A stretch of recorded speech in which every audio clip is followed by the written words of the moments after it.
Welcome to the deep dive. Today, we're really getting into something crucial for English learners, Mm, how to actually sound fluent, not just knowing words, but speaking smoothly. So many people seem to hit this wall. they really do, and that's what we're tackling today. We've dug into this source, Think in English, a path to fluency, and it offers this, well, almost like a secret key. A secret key, okay. Yeah, a simple idea to help you speak English faster, more naturally. Our mission here is basically to give you a shortcut, a way past those common frustrations. Okay, let's unpack that because intuitively it makes sense, but the source highlights this big problem, right? This habit many learners have. Exactly. The big issue is trying to translate everything, thinking in your native language first, then mentally converting it into English. Right. It's like building this little translation bridge in your head for every single sentence. Yeah, like a switchboard operator connecting calls. It just adds this massive delay, this bottleneck. Okay, so that's the problem. What's the fascinating solution the source proposes? You said it was simple. Deceptively simple, maybe. The core idea, the sort of secret it pushes, is this. To speak fast, you absolutely must think directly in English. Think directly in English. Yes. It's about changing the fundamental process inside your head, not just avoiding translation, but actually rewiring how you think when you want to communicate in English. So you cut out that middle step entirely. Precisely. You eliminate that time-consuming translation, which allows for, more spontaneous, natural speech. It feels less like mental gymnastics. Okay, I get that conceptually. It bypasses the bottleneck. But for someone who's maybe spent years doing that mental translation, how do you even start? How do you break that habit? Is it really just like looking at water and saying water? It sounds almost too simple, doesn't it? Yeah. But yeah, that's basically the starting point the source suggests. Start really small, with easy, observable things around you. Like objects. Exactly.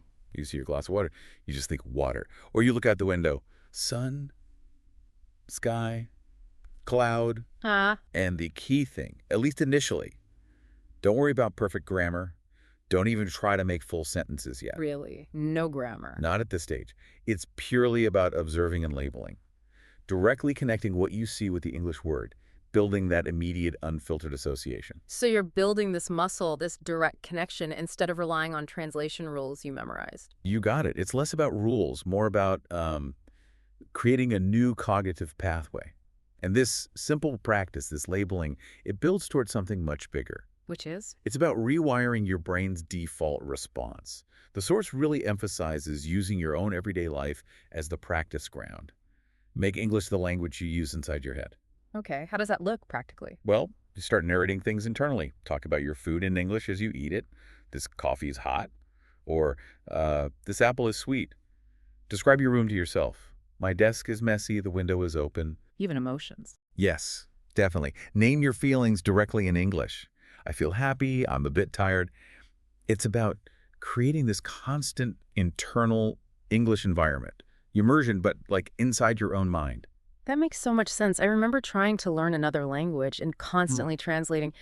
It was just exhausting. This sounds like taking off that mental weight. It really is. So for you, our listener, what this boils down to is this.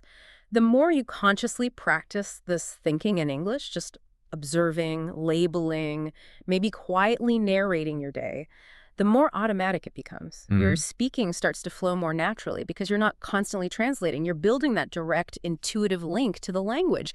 It's less about remembering grammar rules on the fly and more about just speaking. Absolutely. And what this deep dive really shows is that real fluency. Right. It's not just about knowing lots of words or mastering grammar, though those help, of course. Right. The real game changer is fundamentally shifting how you think, bypassing that translation step. Okay. That's the core. Which leads to a really interesting thought, doesn't it? If just changing how you think internally can unlock English fluency like this, well, what else could changing our internal narrative do?